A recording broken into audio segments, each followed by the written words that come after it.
Talking dolls চ্যানেলে নতুন ভিডিওতে সকলকে স্বাগত। সমস্ত আত্মীয় স্বজন বিয়ে বাড়িতে তো সবাই চলে এসছে। এদিকে সবাই সেজে গুজে রেডি, ওদিকে বর পক্ষ কনে পক্ষ সবাই চলে এসছে। কনে তো এখনো আসেনি, তো কনেকে দেখতে হলে সম্পূর্ণ ভিডিওটি দেখতে হবে। এদিকে মধু পার্লারের মেয়েটিকে ঘরে নিয়ে আসলো। আসুন আসুন দিদি আসুন। আচ্ছা বলছি ম্যাম, আপনার সমস্ত কিছু রেডি আছে তো? হ্যাঁ হ্যাঁ, আমার সব কিছুই প্রায় রেডি আছে। এই দেখুন আমার জিনিসগুলো এখানে আমি সুন্দর করে সাজিয়ে রেখেছি বলে মধু তার জিনিসগুলো দেখালো। বাহ ম্যাম, আপনার লেহেঙ্গা জুয়েলারি খুব সুন্দর তো। বাহ, আপনাকে সেজে খুব সুন্দর দেখতে লাগবে। চয়েসটা নিশ্চয়ই আপনার বলে পার্লারের ম্যামটা তো সমস্ত কিছু বলতে থাকলো। হ্যাঁ, জিনিসগুলো আমি চয়েস করেছি, আবার আমার নাও বলতে পারেন আর কি, আমার উঠবি মানে ও বুঝতে পেরেছি, অত আর লজ্জা পেতে হবে না।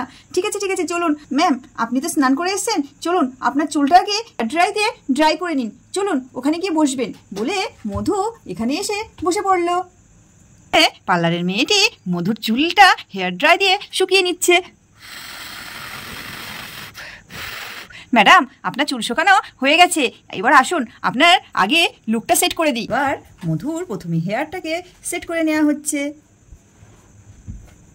তো বন্ধুরা তোমরা দেখতে থাকো তোমাদের মধু দিদি আশীর্বাদের ড্রেসটা কেমনভাবে পরছে। ভালো লাগলে অবশ্যই কমেন্ট করে জানাবে তোমাদের মধু দিদির লুকটা কেমন হয়েছে। এবার তোমার মধু দিদির চুল বাঁধা হবে এবং চুলটা সুন্দর করে বেঁধে নিচ্ছি। জানো বন্ধুরা, এই যে অনুষ্ঠানের ভিডিওটা কিন্তু খুব সুন্দর হতে চলেছে। আর হ্যাঁ, এই দেখো তোমার মধু দিদির এবার আমরা সুন্দর করে ব্লাউজটা পরিয়ে নিই। এদিকে তো মধু দিদির ব্লাউজ গহনা শাড়ি সব কিছু পরানো হবে। তো এদিকে ব্লাউজটা সুন্দর করে পরিয়ে নিক, আমরা দেখে নিই বাইরের প্যান্ডেলের মধ্যে কি কি হচ্ছে। তো এসব প্যান্ডেলটা দেখ। এদিকে রীনা দেবী চারিদিকটা ঘুরে ঘুরে দেখে নিল ঠিকঠাক আছে কিনা। এবার বলতে শুরু করলো, যাক বাবা, সোফা টোফাগুলো সব দেওয়া হয়ে গেছে, বসার জায়গাগুলো সব ঠিকঠাক করা হয়ে গেছে। ওইদিকে রান্নার ব্যাপারটা যে কি হলো, বলতে না বলতে সালমা বেগম আসলো। দিদি এই তো, তুমি আর চিন্তা করো না তো, এবার তোমার শরীর খারাপ হয়ে যাবে তো। ওদিকে আমি রান্নার ব্যাপারটা দেখে এসেছি, সব ঠিকঠাক চলছে। হ্যাঁ গো বোন, এই তুমি ছিলে তাই চারিদিকটা দেখে নিলে, আমার না কেমন যেন হচ্ছে, মনে হচ্ছে যেন হাত পা ঠান্ডা হয়ে যাচ্ছে। কি হবে আমি ভেবেই পাচ্ছি না। আরে বাবা, অত চিন্তা করো না তো, সব ঠিকঠাক হবে। চলো চলো আমরা গিয়ে একটু ওই দিকটাই বসি বলে ওনারা দুজনে ওদিকে বসতে চলে গেল।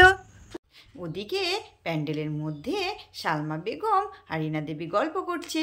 এই দেখো বন্ধুরা, কি সুন্দর লাগছে না? এটা কিন্তু লেহেঙ্গার লাইলিনটা আর ব্লাউজটা পুড়িয়ে ওখানে বসিয়ে দিল। এবার আমাদের পার্লারের মহিলাটা আস্তে আস্তে সমস্ত জুয়েলারি সরিয়ে সুন্দর করে লেহেঙ্গাটা নিয়ে নিচ্ছে, তোমাদের মধু দিদিকে পরাবে। দেখো খুব সুন্দর দেখতে লাগবে কিন্তু লেহেঙ্গাটা পরে, দেখি তো কেমন দেখতে লাগে। হ্যাঁ, এই দেখো লেহেঙ্গাগুলো কিন্তু এভাবেই পরাতে হয়, আঠা দিয়ে একটু আটকে না দিলে লেহেঙ্গাটা তো খুলে যাবে, সেই জন্যে সুন্দর করে আঠা দিয়ে লেহেঙ্গাটা আটকে নেওয়া হলো। ওয়াও, দারুণ লাগছে না দিদিকে দেখতে? হ্যাঁ, এখনো কিন্তু অনেক চমক আছে, শুধু এইটুকুই নয়, এই যে লেহেঙ্গাটা তো পরানো হয়ে গেছে, এবার কিন্তু সুন্দর করে লুক সেট করবে। তো এসো পার্লারের দিদিটা কি বলছে আমরা শুনে নিই। বলছি, দিদি ম্যাম, আপনার তো লেহেঙ্গাটা পরানো হয়ে গেছে, এবার আপনার ওড়নাটা সুন্দর করে পরিয়ে দিই। আসুন আপনি এখানে বসুন, বসিয়ে দিয়ে এবার পার্লারের মেয়েটি ওড়না দিচ্ছি। এই যেরকম বউ সাজালে কেমন লাগবে? একটুও ভালো লাগবে না। দেখো সুন্দর করে কুচি করে করে একদম বড়দের মতো করে, যেমন তোমাদের বাড়ির দিদিদেরকে সুন্দর করে লেহেঙ্গা পরানো হয়, ঠিক তেমন করেই সুন্দর করে পার্লারের মেয়েটা একদম তোমাদের মধু দিদির লেহেঙ্গার ওড়নাটা সুন্দর করে সেট করে দিচ্ছে। ওয়াও, খুব সুন্দর দেখতে লাগছে না?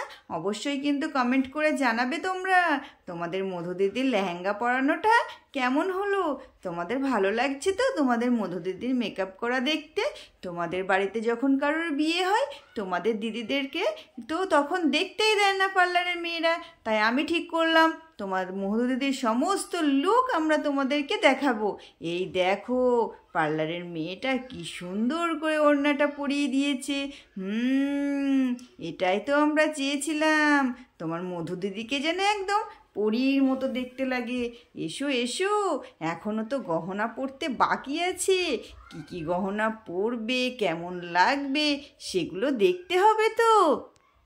এদিকে পার্লারের মেয়েটা মধুর সুন্দর করে ওড়নাটা সেট করছে আর বলছে, ম্যাম আপনার ওড়নাটা খুব সুন্দর আর লেহেঙ্গাটা এত ভারী, আমার সেট করতে ভীষণ অসুবিধা হচ্ছে। এদিকে পার্লারের মেয়েটার কথা শেষ হতে না হতে ওদিক থেকে রীনা দেবী একেবারে হন্তদন্ত হয়ে ঘরের মধ্যে চলে আসলো, মধু মধু করে হাঁক দিতে দিতে। কি রে মধু, তোর হলো? এ কি এখনো হয়নি? এই তো ম্যাম হয়ে গেছে, এত বড় লেহেঙ্গাটা সেট করতে একটু লেট হয়ে যাচ্ছে। ওমা, আমার মেয়েটাকে কি সুন্দর দেখতে লাগছে, কি সুন্দর একটা লেহেঙ্গা পরেছিস। হ্যাঁ ম্যাম দেখুন না, আরে পুরো লুক যখন হয়ে যাবে আপনি আপনার নিজের মেয়েকেই চিনতে পারবেন না। যাই হোক, কারোর নজর না লাগে। আচ্ছা বলছি আপনি একটু তাড়াতাড়ি করবেন, আর হ্যাঁ অবশ্যই সাজিয়ে গুছিয়ে যেন চলে যাবেন না, একটু কিছু খাওয়া দাওয়া করে তারপরে যাবেন। আচ্ছা মধু মা তুই তাড়াতাড়ি নে, ও বাড়ি থেকে ফোন এসেছিল, ওরা সব বেরিয়ে পড়েছে। ঠিক আছে আমি এলাম বলে রীনা দেবী বাইরের দিকে চলে গেল। এদিকে পার্লারের মেয়েটি মধুর গহনাগুলো পরিয়ে নিক। এসো বন্ধুরা, বাইরে প্যান্ডেলের মধ্যে কি কি ঘটনা ঘটছে সেগুলো একবার আমরা এক ঝলক সুন্দর করে দেখে নিই।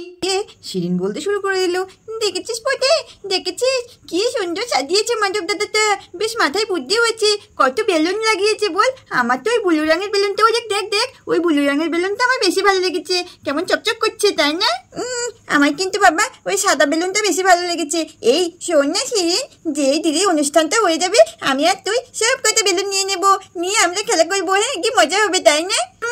খুব একেবারে সব সময় বেশি বেশি তাই না? এই পুটি এই শিরিন, একটা বেলুনেও হাত দিবি না, কি সুন্দর সাজানো আছে, অমনি ওনাদের সহ্য হচ্ছে না তাই না? ওমা বনি চন্দনা তোরা চলে এসেছিস, আয় আয় আয়। এদিকে বনি চন্দনা তো চলে এসছে।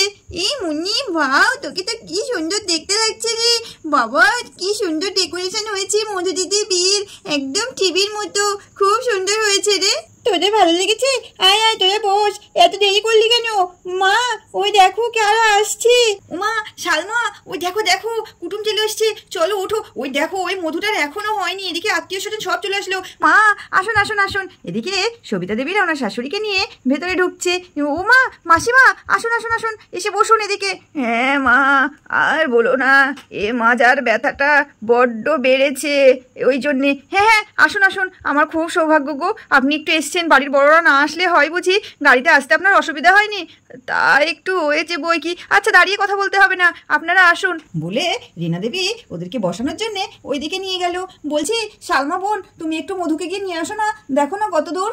ও এই তোমরাও তো এসছো, এলি না, এসো এসো এদিকে এসে বসো। হ্যাঁ হ্যাঁ আন্টি এই তো আসছি। ও মা, তোমাকে তো চিনতে পারলাম না, কিছু মনে করো না। আরে সেই তো কাকিমা, আমাকে কি করে চিনবেন, দেখেননি তো আমি সেই পারুল গো পারুল, আপনার মেয়ের সইটা তো সেই আমি হব গো। ও মা তাই বুঝি, ঠিক আছে ঠিক আছে, আচ্ছা চলো। ও এই মনি, ওই দেখ শেলি আসছে, ওকে ডাক। এলি না মা, পারুল মা চলো ওদিকে গিয়ে বসবে বলে ওরা ওইদিকে বসতে গেল। আচ্ছা বলছি শালমা তুমি একটু যাও যাও, দৌড়িয়ে মধুকে নিয়ে এসো না। হ্যাঁ হ্যাঁ দিদি আমি যাচ্ছি। আচ্ছা তোমরা বসো, আর হ্যাঁ হ্যাঁ অবশ্যই শরবতের ব্যবস্থাটা করতে হবে তো, আমি শরবতটা দেখি বলে ওরা দুজনে এদিকে চলে গেল আর ওরা দুজনে এদিকে চলে গেল। এদিকে মাধব তো রাজেশকে বসানোর জন্য চলে আসলো। বলছি ব্রো চলো তোমাকে গিয়ে বসাই। আরে বাপরে, আমাকে আবার বসাতে হবে নাকি, আমি নিজেই চলে যাচ্ছি। আরে বাবা বুঝতে পারছো না, আজকের দিনে একটু তোমাকে যদি আপ্যায়ন না করি বিষয়টা কেমন হচ্ছে না। বলে রাজেশ মাধবকে নিয়ে ওদিকে বসাতে চলে গেল।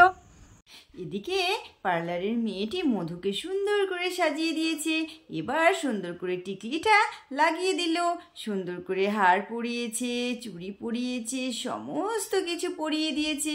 ওয়াও কি সুন্দর দেখতে লাগছে তাই না? এইদিকে সমস্ত কিছু পরানোর পরে এবার সুন্দর করে দুটো কানের পরিয়ে দিল, কানেরগুলো পরিয়ে আরও ভালো লাগছে। এদিকে পার্লারের মেয়েটি মেকআপ করছে, ওদিক থেকে বাইরে থেকে একটা আওয়াজ আসলো, মধু ও মধু আওয়াজ আসলো, মধু মধু। এদিকে মধু বলতে শুরু করে দিল, বলছি আমার কি এখনো সাজানো হয়নি, বাইরে থেকে ডাকছে তো। এই তো ম্যাম হয়ে গেছে। এদিকে বাইরে থেকে শালমা দেবীও, মধু মধু। বলছি মধু, ওইদিকে বাইরে থেকে তো সবাই ডাকাডাকি করছে। এই বলছি ম্যাডাম, আপনার কি এখনো সাজানো হয়নি? এই তো ম্যাম হয়ে গেছে, আর একটুখানি বাকি আছে। আরে তাড়াতাড়ি করুন না, কোণে না গেলে একটু কেমন দেখায় না। সবাই আত্মীয় স্বজন চলে এসছে, ও শ্বশুরবাড়ির লোকজন সকলে চলে এসছে। এই তো ম্যাম হয়ে গেছে, আর একটুখানি বাকি আছে। টিপটা পরিয়ে দিলেই হয়ে যাবে। হ্যাঁ এই তো টিপটা পরানো হয়ে গেছে ম্যাম। দেখুন না একটু ফাইনাল লুকটা কেমন হয়েছে। বাও, দেখতে দারুণ হয়েছে, খুব সুন্দর লাগছে আমাদের মধুকে। মধু তুমি এবার তাড়াতাড়ি চলো মা, বলে সালমা দেবী মধুকে নিয়ে বেরিয়ে যেতে গেল এবং সুজিকে বলল, বলছি দিদি আপনি কিন্তু না খেয়ে যাবেন না, অবশ্যই খেয়ে নেবেন। আচ্ছা আপনি গুছিয়ে বাইরে আসুন, বলে সালমা দেবী তো মধুকে নিয়ে বাইরের দিকে চলে গেল। তো বন্ধুরা তোমরা তো দেখতেই পেলে, কোণে সেজে গুজে একদম রেডি হয়ে গেছে। এবার গুটি গুটি পায়ে আমাদের অনুষ্ঠান মঞ্চে চলেও আসছে। তো কোণে আসার পর অনুষ্ঠানটা কেমন হয়, কোণে কেমন গিফট পায়, কিভাবে আশীর্বাদ হয়, সমস্ত কিছু দেখতে হবে। তো দেখতে হলে অবশ্যই টকিং ডলস চ্যানেলটিকে সাবস্ক্রাইব করতে হবে, আর সবার আগে ভিডিও পেতে পাশে থাকা বেল আইকনটি প্রেস করে দিতে হবে। আর হ্যাঁ, অবশ্যই আমাদের অনুষ্ঠান বাড়ির ভিডিওগুলো কেমন লাগছে কমেন্ট বক্সে জানাবে। ভালো লাগলে একটা লাইক করবে। সবাই ভালো থাকবে, সুস্থ থাকবে। এখনকার মতন টাটা বাই বাই, দেখা হচ্ছে পরবর্তী ভিডিওতে। সবাই চোখ রাখবে টকিং ডলস চ্যানেলে।